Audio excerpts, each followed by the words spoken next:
for him. What is love? What is free love? What is free boy? What is boy? What is girl?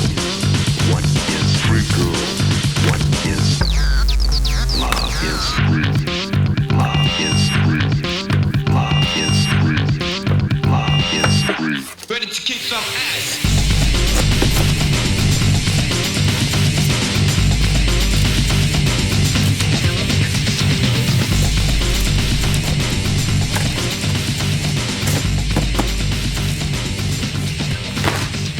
Free love with two pain for him. Free love with two pain for him. Bonjour, je suis Maître Sodium. Aujourd'hui, nous quittons l'univers d'Hellraiser au cinéma pour nous tourner vers un autre domaine où la licence fut prolifique, celui des comics. Voici venu le temps de parler des différentes publications liées à la licence sorties sous le label Marvel Epic entre 1989 et 1994. Je vous annonce d'ores et déjà que j'ai écarté tous les numéros crossover liés à d'autres univers pour pouvoir en parler dans une autre vidéo, je l'espère. Au passage, n'étant pas bilingue, je m'excuse d'avance si des approximations ou des petites erreurs sont glissées dans cette vidéo. Cela étant dit, on est parti! Avant de se lancer à corps perdu dans le sujet, commençons par répondre à une question fondamentale, qu'est-ce que c'est que Marvel Epic ? Marvel Epic est une collection lancée comme son nom l'indique par Marvel en 1982, se situant en dehors de leur univers super-héroïque habituel, avec comme objectif de publier des histoires originales et matures, se libérant du diktat du Comics Code Authority. Pour faire simple, le Comics Code Authority était un ensemble de règles que les éditeurs devaient respecter afin que leurs comics soient publiés dans le circuit dit classique. Officieusement, ces nouvelles collections étaient aussi une tentative de l'éditeur pour attirer des auteurs et dessinateurs ayant quitté la firme à cause de leur politique de propriété vis-à-vis de leur création.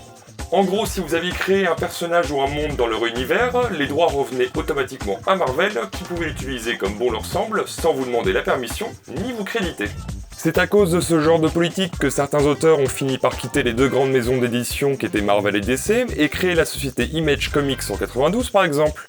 Mais je fais pas cette vidéo pour vous parler de ça, déjà parce que de nombreuses chaînes YouTube et sites internet le font bien mieux que moi, et puis il me semble que le titre de la vidéo mentionne surtout les publications de comics sur la saga Hellraiser chez Epic.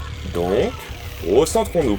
Bref, du côté de la saga Hellraiser, la franchise se portait plutôt bien, gagnant toujours plus en popularité avec la sortie du second long métrage en salle et d'un troisième film en cours de production. Epic sauta alors sur l'occasion pour démarcher Barker afin d'acquérir les droits de publication, avec comme ambition première d'adapter le second volet en comics. Mais après quelques échanges, les deux parties voient dans ce projet un potentiel bien plus grand, celui de se servir du médium qu'est le comic book pour développer un univers que les films n'avaient alors qu'esquissé, un univers étendu régi par une mythologie enrichie amenant de nouveaux Cénobites avec des fonctions bien précises dans l'armée de Léviathan, ainsi que de nouveaux protagonistes collaborant ou se dressant face à l'enfer.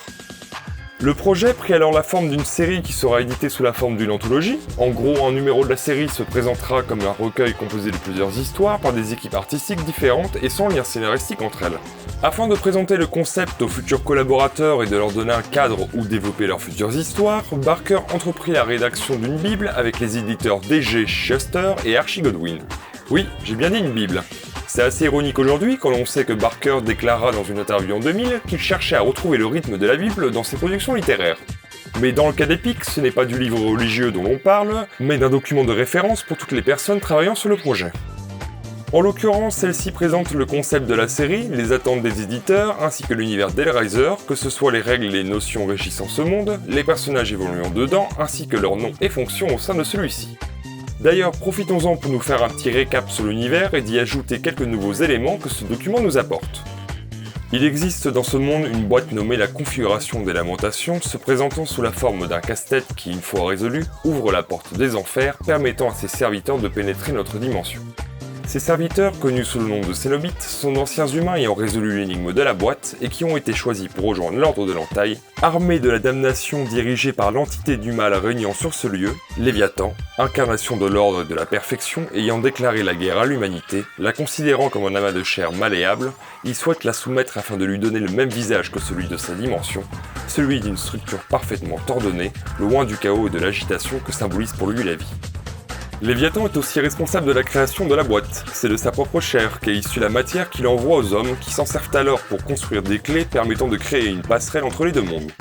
Même si la forme la plus commune est celle du cube, les configurations peuvent se présenter sous divers aspects et nécessiter différentes manipulations afin d'être activées. Chaque énigme attendant sa future victime surveillée par un gardien, guettant le moment propice afin de vous en faire don. Bon, ceci étant dit, découvrons ensemble le résultat de ce travail éditorial et artistique avec la première série sobrement appelée Hellraiser.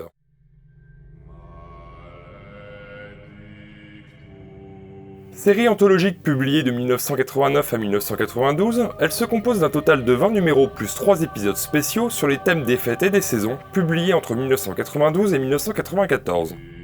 Au poste de scénariste, on retrouve des noms assez connus aujourd'hui, comme Nicola Vince, l'interprète de Shatterer, Lana Wachowski, co-réalisatrice entre autres de la trilogie Matrix et de Cloud Atlas, Neil Gaiman, créateur de Sandman et American Gods pour ne citer que, et Peter Atkins, à qui l'on doit déjà les scénarios d'Hellraiser 2, 3 et Bloodlines.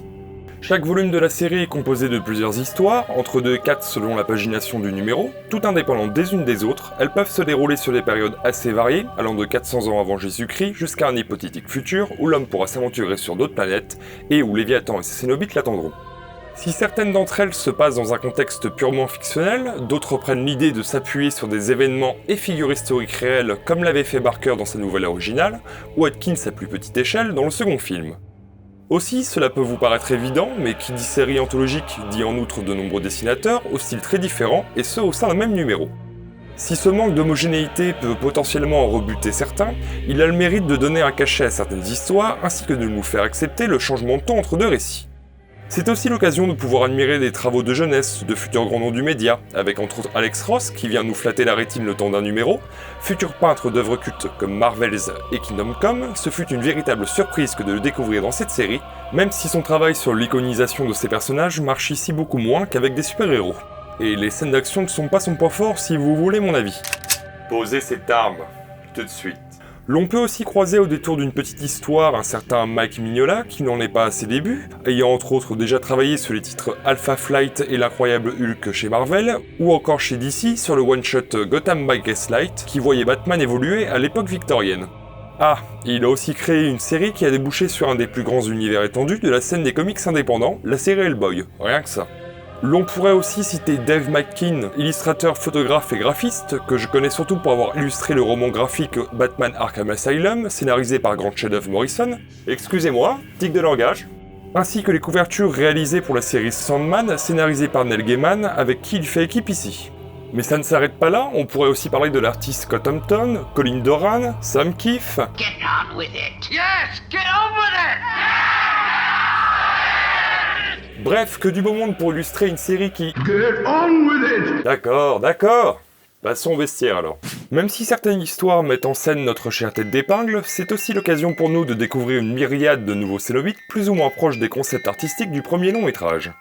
Ainsi, vous allez avoir l'occasion de croiser le dénommé Grillard, Cénobite vieux de plusieurs siècles crucifiant ses victimes sur sa croix, Abigor qui est la sœur de la femelle Cénobite aperçue dans les 2 premiers films, Face, ancien acteur de cinéma ayant sombré dans le meurtre avant d'être recruté par la boîte, Sir Flagellum, bras droit de Léviathan perpétuellement en méditation pour communiquer avec lui et avertir l'ordre des problèmes pouvant porter atteinte à l'enfer, Atkins, qui au-delà de l'hommage au scénariste est un ancien soldat ayant fait le Vietnam, dont les dessinateurs oublient une fois sur 2 que les cartouches sur ses épaules sont censées lui rentrer dans le corps, ou encore Balberis, libraire des enfers, qui... Oui, je sais ce que vous vous dites, certains designs ne sont pas dingues du tout.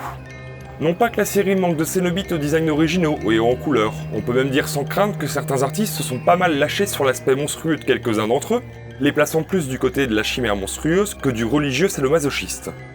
Mais autant il y a de belles trouvailles, autant d'autres se sont contentés du strict minimum niveau créativité. Donc autant vous dire que si vous n'êtes pas convaincu par celui d'Atkins et Balberis, eh bien il va falloir s'y faire, car ils font partie des Cénobites qui reviendront régulièrement au sein de la série, avec plusieurs chapitres scénarisés par l'éditeur Chichester, formant une pseudo-intrigue à suivre, nous présentant certains individus devant être protégés par les Cénobites afin de maintenir l'ordre dans l'humanité qui céderait au chaos s'ils venaient à échouer dans leur projet, dont l'un porte sur le vaccin contre le sida qui... Bon, comme j'ai dit en intro, je suis pas bilingue, donc ça a pas dû aider, mais clairement, cette intrigue elle est pas claire, et ce, dès le premier numéro en fait. Il faut dire que le choix éditorial de dispatcher les histoires découlant de cette intrigue ma foi peu intéressante dans plusieurs numéros, accompagnés d'autres récits qui eux sont indépendants, le tout scénarisé par différents auteurs, n'arrange rien au public.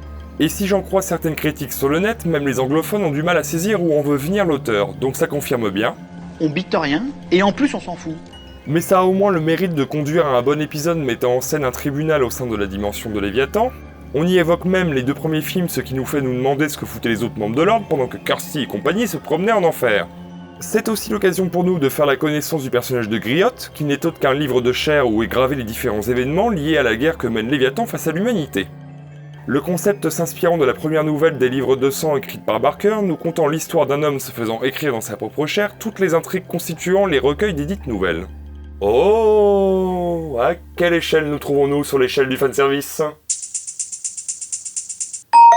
Pas mal. Notez aussi que c'est l'occasion d'apprendre que c'est Léviathan qui forme les groupes de Cénobites et qui... Attendez, c'est quoi ça ? Pinhead ? Des pieds ? Pinhead avec des pieds portant un pantalon en cuir ? Oh, dur, c'est pas le pied. Putain de merde, ça va pas recommencer ! Seigneur, si vous nous entendez, venez nous en aide. Vous m'entendez ?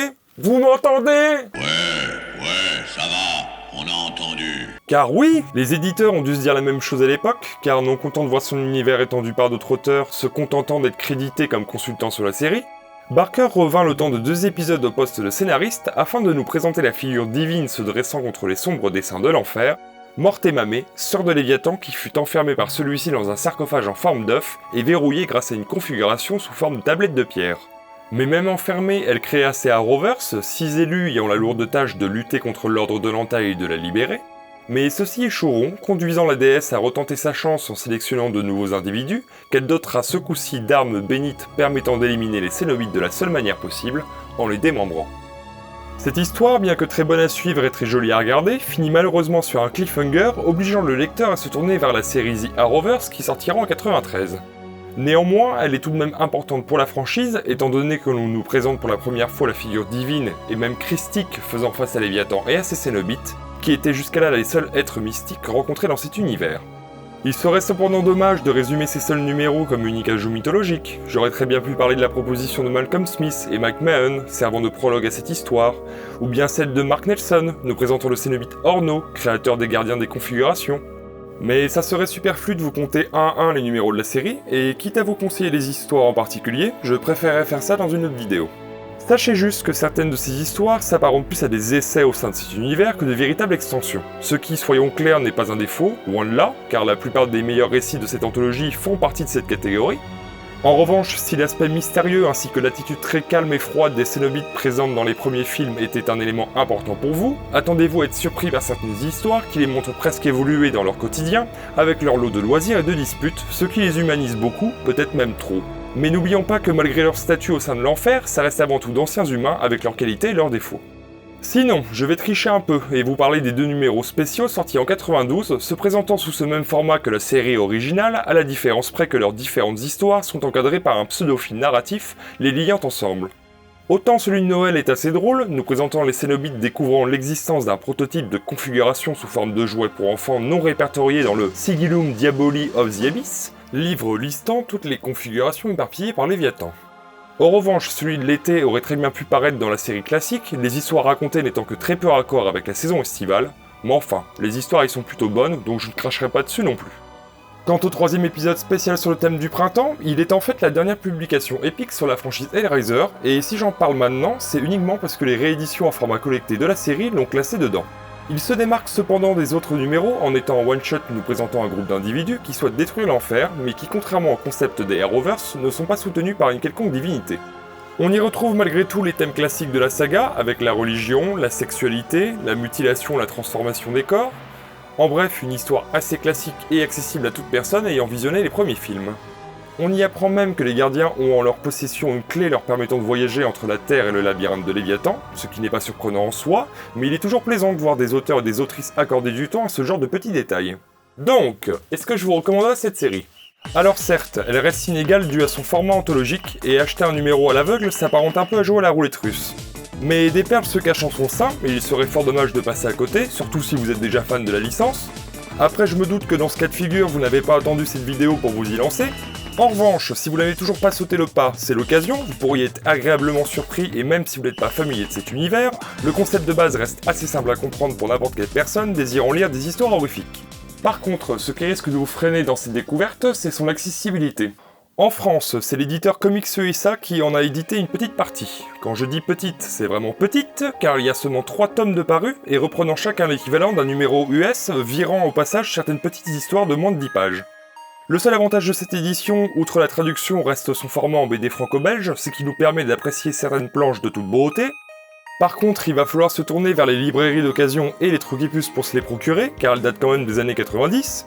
Sinon, il y a toujours la solution de l'achat sur le net, mais n'allez pas jouer au jeu des spéculateurs, ne claquez pas plus de 20 balles là-dedans. Maintenant, si l'anglais ne vous fait pas peur, vous pouvez essayer de trouver les numéros originaux chez un comic shop ou sur le net. Dans ce cas, c'est les frais de port qui risquent de piquer, sans compter certains petits malins qui les vendent parfois à plus de 10 balles le numéro alors qu'ils étaient vendus à 6$ grand maximum selon leur pagination. Il existe sinon une réédition par Boom Studio nommée Hellraiser Masterpiece, composée de 12 numéros. Elle compile plusieurs histoires de la série, mais pas toutes malheureusement. Et si l'opération peut paraître louable sur le papier, on déchante vite quand l'on a un numéro en main. L'édition proposée ici est entièrement souple, là où les numéros originaux étaient en semi-cartonné, ce qui fait que ces réimpressions sont plus fragiles que les originaux d'il y a 20 ans, un comble. Après, ce sont aussi les seuls numéros d'époque vendus en format dématérialisé sur le net, donc à vous de voir. Si le format en petit numéro dit single ne vous plaît pas, l'éditeur Checker a sorti une compilation dans plusieurs numéros en format collecté souple, qu'on appelle plus communément un TPB. C'est en 3 tomes, et trouvable sur le net. Toute la série n'est pas dedans, mais ça reste un bon compromis pour découvrir la plupart de ces histoires. Pour les grosses bourses, vous pouvez tenter de vous procurer les éditions proposées par Graffiti Design, qui nous livrent un travail très soigné, avec couverture rigide et signature de l'artiste. Ces éditions sont normalement dotées d'un fourreau illustré si j'en crois ce que je vois sur internet, ce qui n'est pas le cas du mien, d'où la possibilité de vous le présenter dans cette vidéo. Un volume de cet éditeur compile 2 numéros de la série originale. Il n'y a pas de bonus ou de plus-value par rapport aux autres éditions, mis à part la qualité de l'objet en lui-même, ainsi que son aspect limité et numéroté. Pour conclure cette partie, il semblerait que cette première série ait rencontré son public, car 2 ans après la publication de son premier numéro, un nouveau titre arriva sur le marché prenant la forme d'un compagnon de lecture pour sa grande sœur.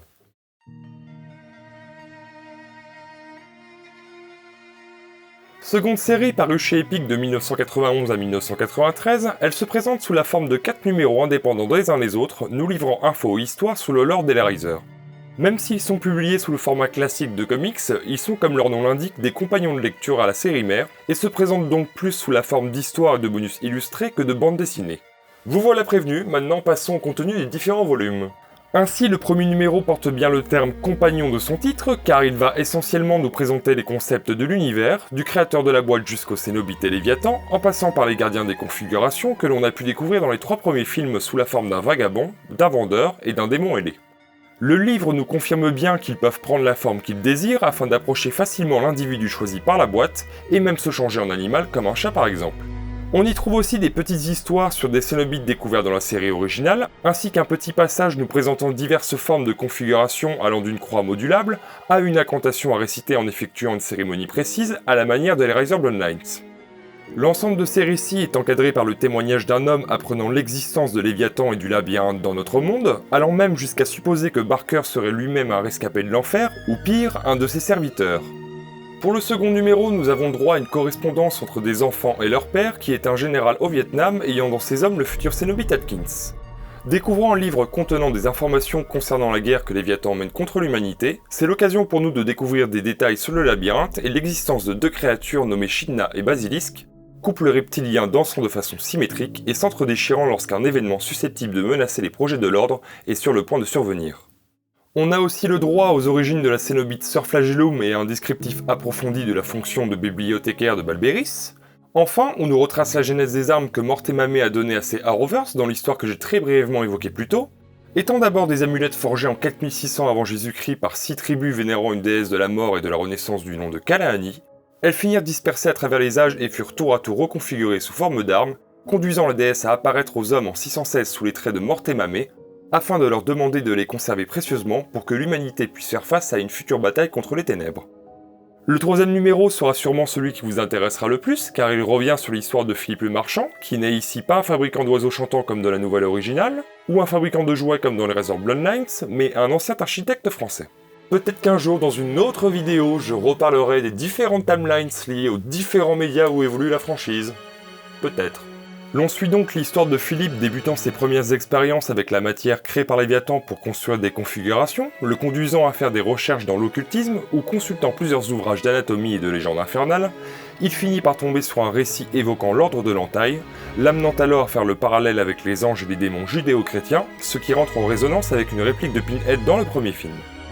Explorers in the further regions of experience, demons to some, angels to others. On enchaîne alors sur la conception de ces premières énigmes qui circuleront partout en Europe, causant de nombreuses disparitions et éveillant la curiosité d'un certain baron, Cénobite ayant guidé Gilles de Rais dans ses massacres d'enfants et étant à l'origine de la fameuse matière infernale offerte par Léviathan. Adoubé par l'enfer, il continue à vivre de la vente de ses puzzles, allant même jusqu'à reprendre son activité d'architecte en bâtissant des édifices cachant en leur sein une configuration des lamentations, et déménagera en Amérique où il faillit concevoir la Maison Blanche. Mais les disparitions d'individus en possession de ses créations se faisant de plus en plus remarquées par les autorités, l'homme finit par tenter de retourner en Europe, souhaitant expier ses fautes auprès de Dieu, et disparut alors sans laisser de traces. Ses héritages architecturaux étant détruits majoritairement par la Seconde Guerre mondiale, seuls ces puzzles sont parvenus jusqu'à nous. Un extrait de journal vient même nous présenter les premières formes d'énigmes qu'il a créées, ainsi que le nombre de victimes potentielles qu'elles ont engendrées. Même si la lecture ne fut pas de tout repos, mon niveau d'anglais étant ce qu'il est, je rêve d'avoir une adaptation de cette genèse sur grand ou petit écran. À part ça! Mais bref, il ne reste plus que le dernier numéro qui nous présente un nouveau personnage du nom de Johnny John, individu peu recommandable se rendant coupable de meurtre, ce qui le condamnera à la chaise électrique. Avant de mourir, il écrira un livre sous l'impulsion d'un ange se révélant être un cénobite, qui inspirera de nombreuses personnes à créer une pseudo-religion semblable au culte de la chair pratiqué en enfer, lien qui se verra confirmé par l'apparition de la forme du cube sur sa poitrine lors de sa mort. Sans être inintéressant, c'est sans doute le numéro qui m'a le moins passionné des 4, la faute venant sans doute de la construction même du volume se concentrant plus sur la vie passée de ce nouveau personnage que de l'impact que son livre a eu sur la société. Il y avait pourtant là de quoi creuser et exploiter l'idée d'une partie de l'humanité basculant du côté de Léviathan, mais malheureusement il n'en saura rien. Et puis, étant présenté comme un compagnon de lecture, je m'attendais surtout à avoir des détails sur ce qui était déjà installé jusqu'ici par la série, d'où ma semi-déception. Oh, good. Oh, very good. Pour résumer, c'est une série que je recommande surtout pour toute personne voulant prolonger son exploration de l'univers Hellraiser. Je pense que quiconque ayant soif de lore sera rassasié par ces 4 numéros nous donnant des myriades de détails sur divers personnages ainsi que sur l'enfer. Pour vous dire, on nous présente même le Cénobite servant d'indicateur pour les autres membres de l'ordre afin d'augmenter les supplices ou les plaisirs des damnés, c'est selon. Le tout en brisant le 4ème mur avec son format de compilation de correspondances entre plusieurs individus, d'extraits de journal intime et d'articles de presse, ancrant plusieurs événements de la franchise dans notre histoire, avec par exemple la mention de la création d'un cube par Albertus Magnus, dit Albert le Grand, théologien ayant vécu au XIIIe siècle, il a laissé une œuvre scientifique importante dans le domaine de la science naturelle, il a aussi contribué à la diffusion des textes d'Aristote en Occident, et a compté parmi ses disciples un certain Thomas d'Aquin. Je me suis peut-être un peu égaré là, je parlais de quoi à la base? Ah oui, les Hellraiser compagnons. Si cette vidéo vous a chauffé pour en faire l'acquisition, eh bien je suis au regret de vous apprendre qu'aucune édition française n'existe et qu'il va falloir se procurer les numéros d'époque en VO, car ils n'ont jamais été réédités dans un autre format, et ils sont malheureusement assez chers aujourd'hui. Donc à moins de prier le dieu Google... Bah, c'est quoi ce bordel? Ah!